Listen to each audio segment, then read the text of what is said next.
Welcome, everybody, to the first episode of SAP Finance Society's podcast, the place where students can get valuable insights into the world of finance from SAP alumni and industry experts. I'm Niccolo Volpe, Associate of the Private Equity Department, and today I will be joined by Alessandro Bargetto.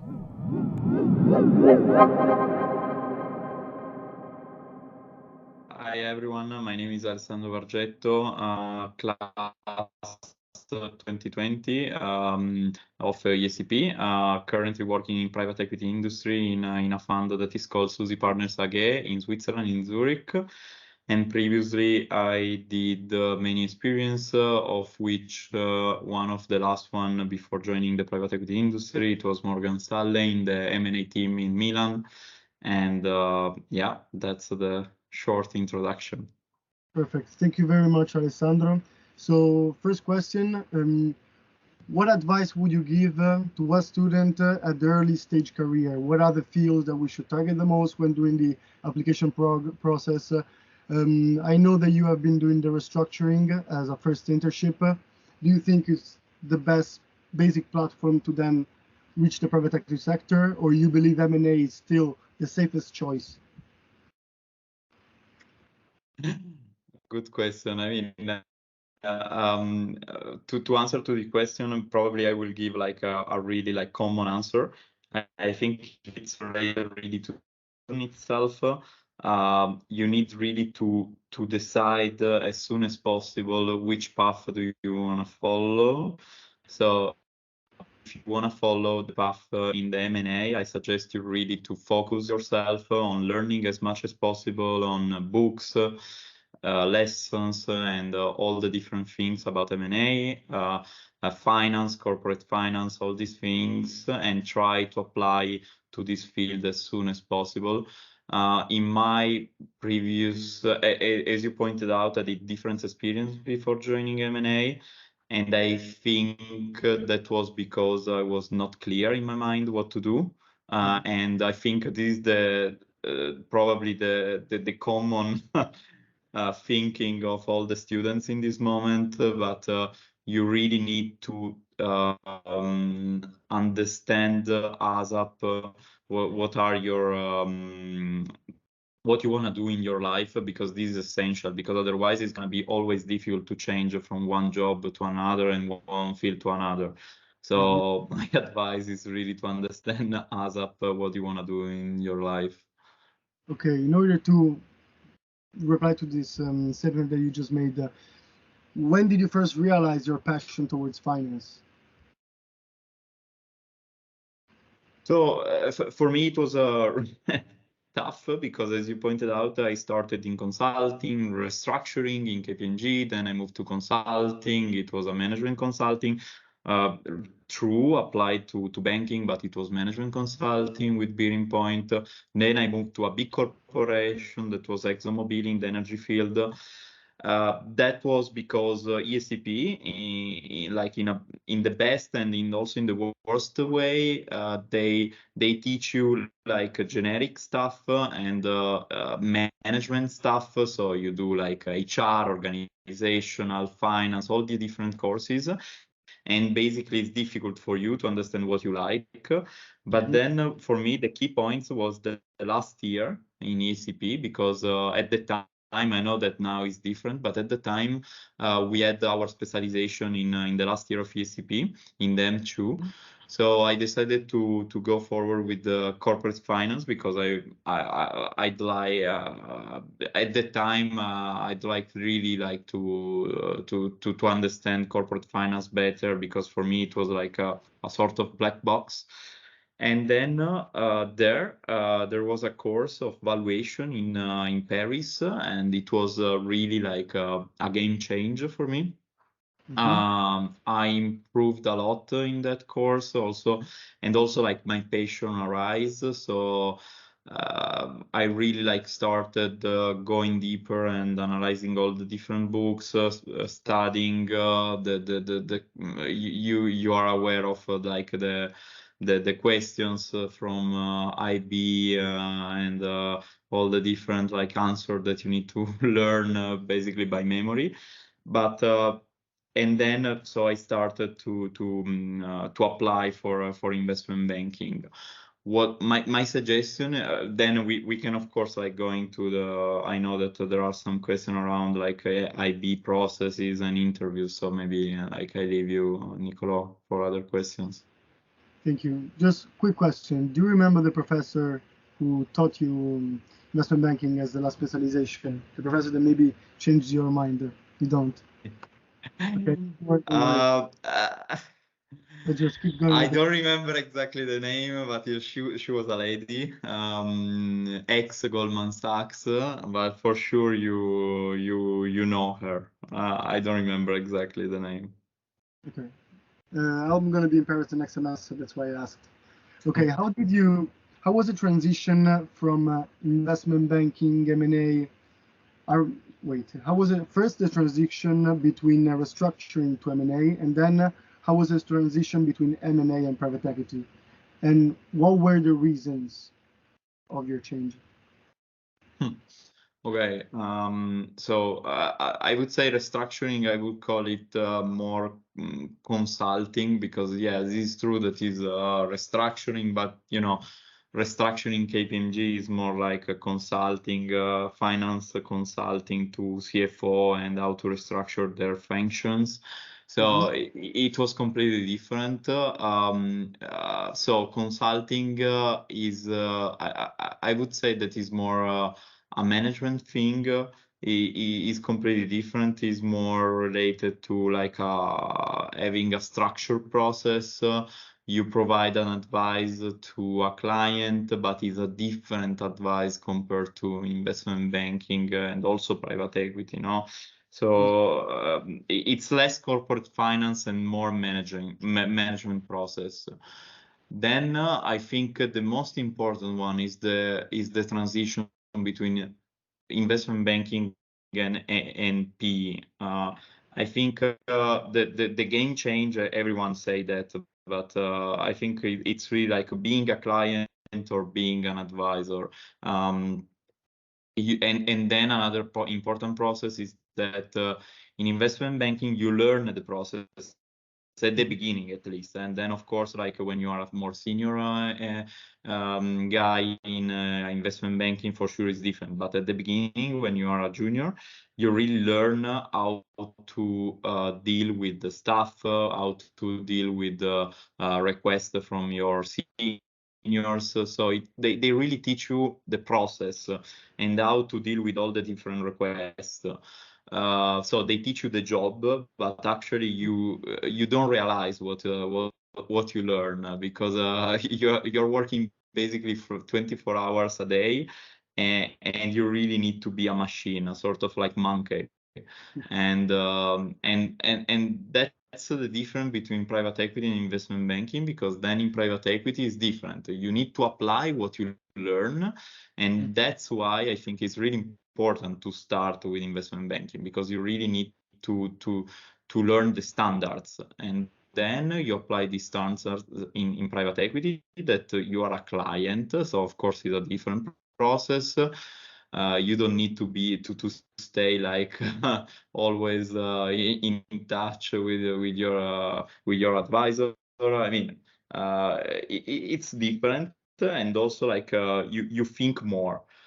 So you try to understand things. So you try to always like, you are not anymore a monkey, you know.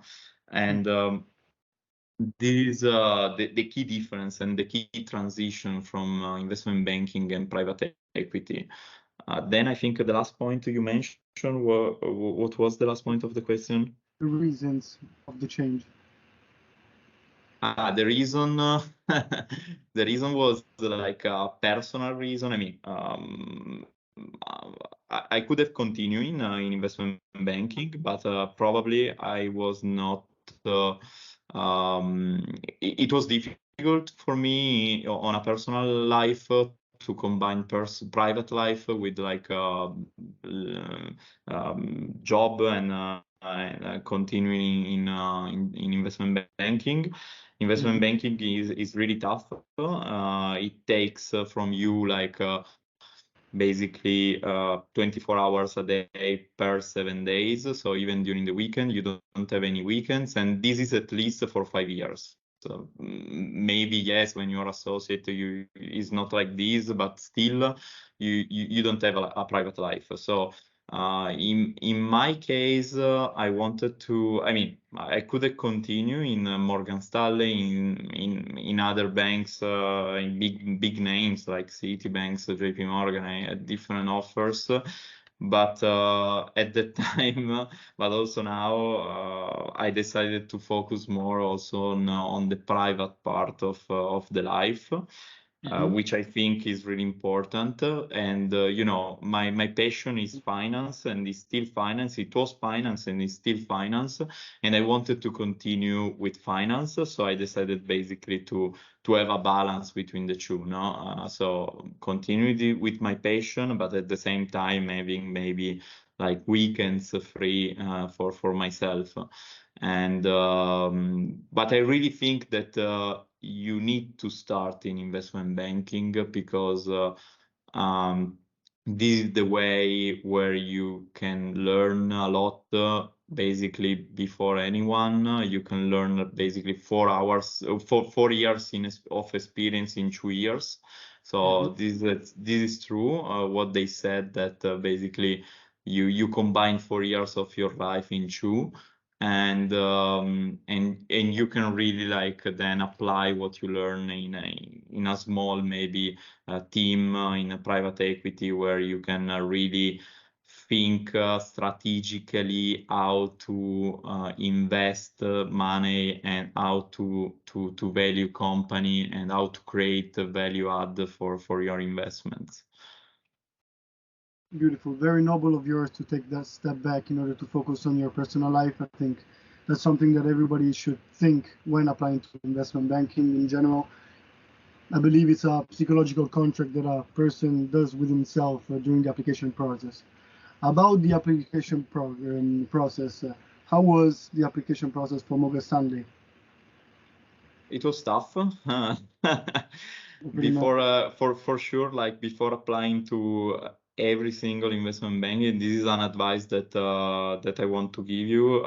You need really to learn everything, like learn the 100 the questions from investment banking. I don't remember even how many of them, but for exactly. But the key part is that you don't need to learn by memory each single line of a book. You really need to understand what is behind each single line of a book, and you need to be able to combine points between questions and answer. And this is, I think, this is key for interviews, because everyone will be able to learn by memory from a book, and you will compete with like 1,000 guys from the Bocconi University or many other universities that maybe they learn and they study a lot more than you. So you really need to give the excess, something else compared from them, no? So so the key point for me was that it was tough because there were like 10 or more rounds of interviews. But I think the key success, it was really like to be passionate about investment banking and finance in particular. You really need to show that this is your passion, and you know things that others don't know, or maybe others know, but you know you're saying that in a better way, in a way that the interviewers say, oh, this guy is really passionate about that, you know? And he knows really everything about finance. Maybe it's not the case, but you know, you need to really show something different from the others, and you really need to be passionate about finance, because otherwise, also another point, you will not survive in this world if you're not passionate and you do it just for money, you know, because you know it's difficult to work 24 hours a day for seven days a week just for money, you know. So you do it first of all for the passion, and you like what you're doing, no?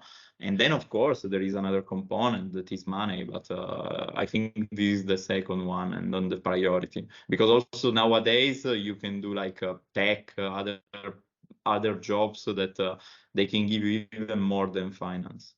Absolutely, I totally agree. In fact, that's something that us candidates and us students should reflect on furthermore, due to this general assumption of doing investment banking is the safest choice, such as consulting. I believe that the finance is beautiful because it varies. Therefore, there are so many different ramifications of it that people just should not focus strictly on M&A. This is a very specific branch of investment banking. Talking about the pressure felt on a daily basis in such big firms such as Morgan Stanley, could you please tell us about your daily routine in such bank? Okay, so you start between 8 and 9 as an analyst, or like even out of cycle. So you start really early compared to the others. Maybe like associate VPs, they come to the office at 10, 11, it depends. So you start really early. Sometimes you have even calls at 8 in the morning.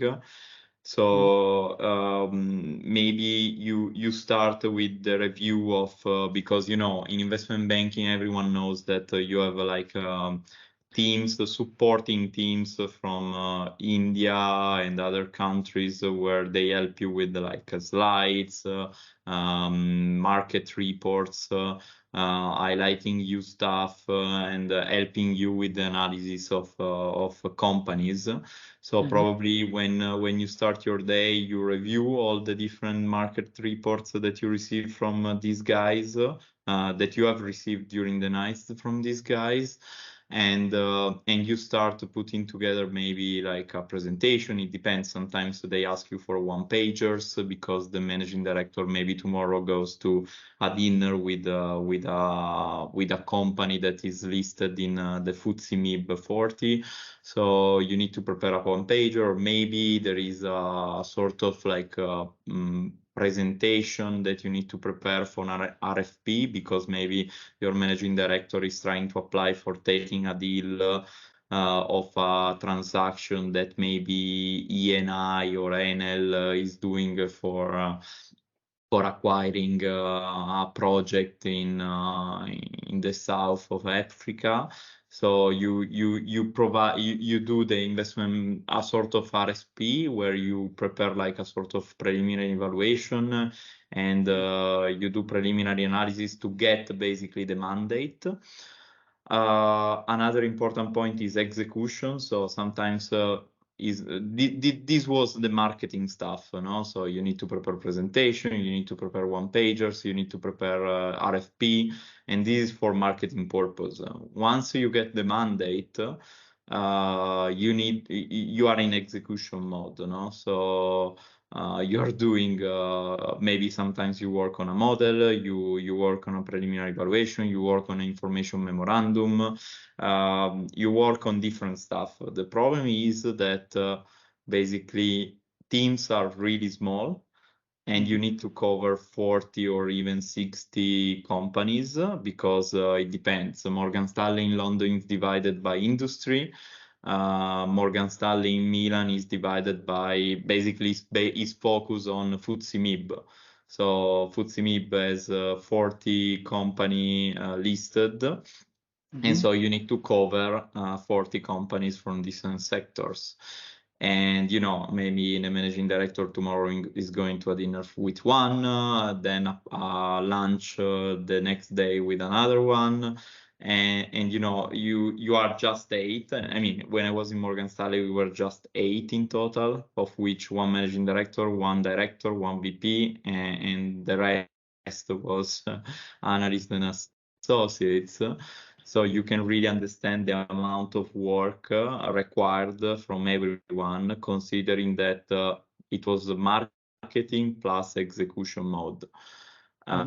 So that's why you finish basically at 4, 5 a.m. because you give priority to things, and then things arise during the day. then you send out comments, they reply to you with another comments. So you always send out things to your VP associate, and then you wait for comments. But there are no death moments, so you are not free to take a coffee sometimes until 4 5 a.m. and then you start again after 5. You go home, you rest a little bit, and then you start again at 8 9. Do you have some tips how to manage the pressure? I mean, I think you don't feel, maybe you feel the pressure at the beginning in the first 2 3 months, but then you don't feel anymore the pressure because your body basically adapts itself to the environment. But and so you don't feel it. But the problem is that everyone else outside that world that basically watch to you is saying, "What the fuck are you doing, Ale?" I mean, uh, it's really incredible, but because you don't feel it, but everyone see you as like a different person, like really with a different behavior, but even like physically, you don't seem yourself, anymore. And but you don't feel it, so you don't feel the pressure, because you're used to coffee, so you take maybe 5 8 coffees a day, even more. I mean, it depends which type of person you are, but yeah, so you don't feel anymore the pressure. You're used to that after a few months. So that was like really interesting to see. And due to your academic and working experience background, we know that you have passed from Turin to Milan, then all over the Europe. How was adapting over the different working cultures?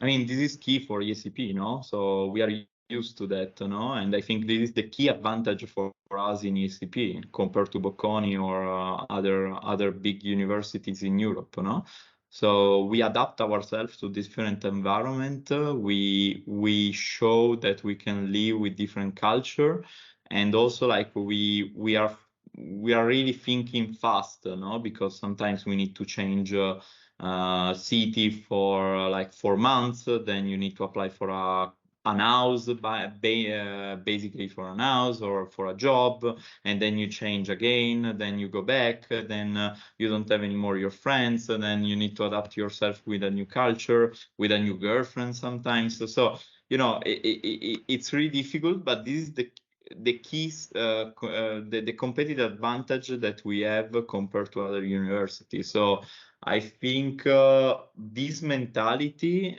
gives you in the interviews, but also during the job in the first years, gives you the competitive advantage compared to others. Okay, and really, really nice response.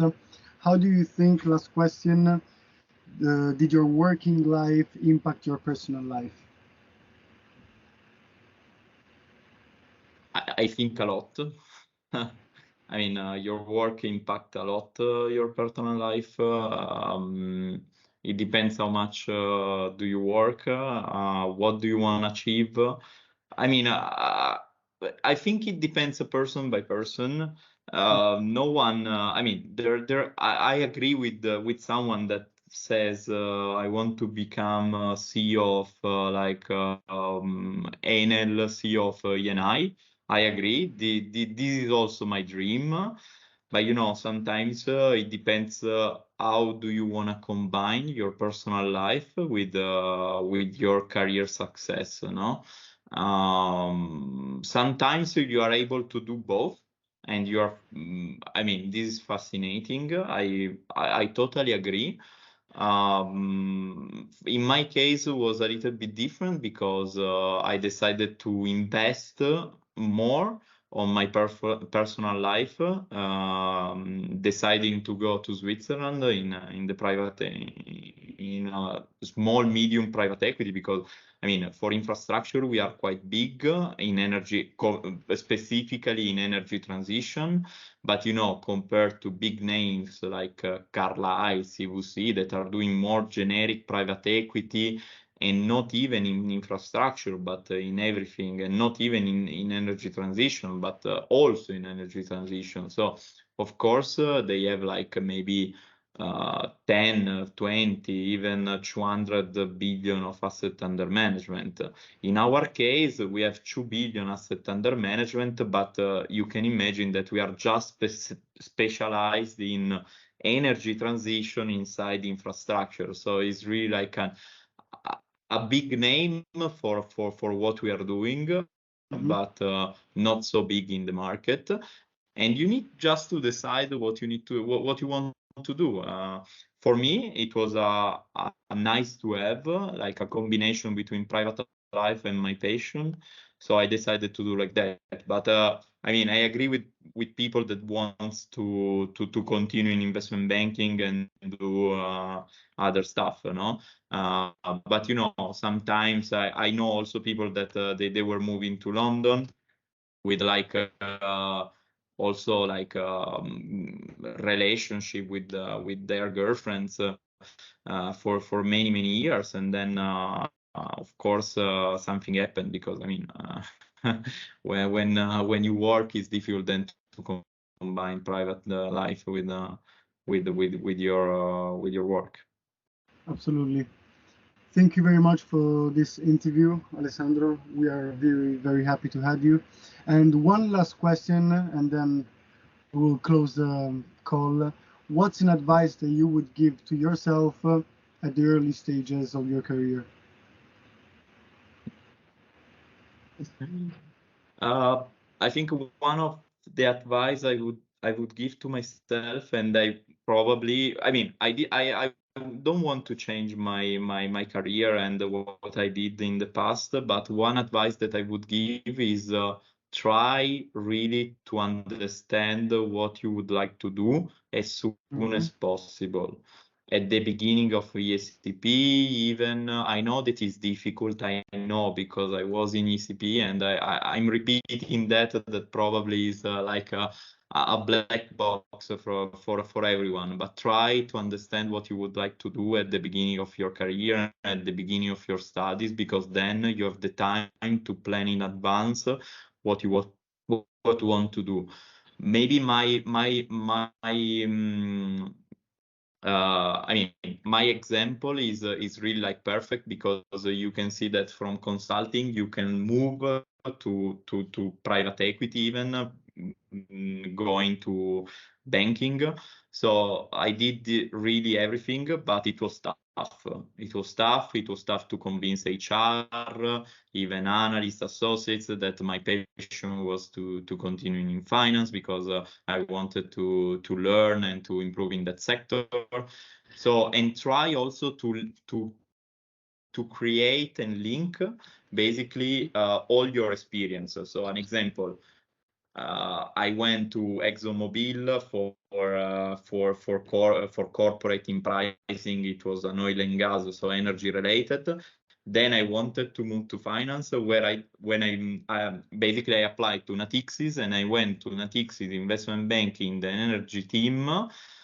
And my basically in the interview process, my explanation was that it was a natural path, because after corporate in ExxonMobil, I wanted to do energy, mining, finance in investment banking. So my passion was finance, but I wanted to focus on energy because that was also my passion. So try always to create a path, even if it's not true. So you really need to understand what you want to do, and also to try to create a path in your interviews and in your career, in order to sell yourself better during interviews. Beautiful. Le fil rouge, as a French guy said. Exactly. Right. Thank you very much, Alessandro, and hope to have you again. Thank you. Thank you for watching the first episode of SAP Finance Society's podcast. If you enjoyed the show, We hope you will follow us on Facebook, Instagram, and LinkedIn, where you will be able to keep up with the updates from the society. Stay tuned for the upcoming episodes.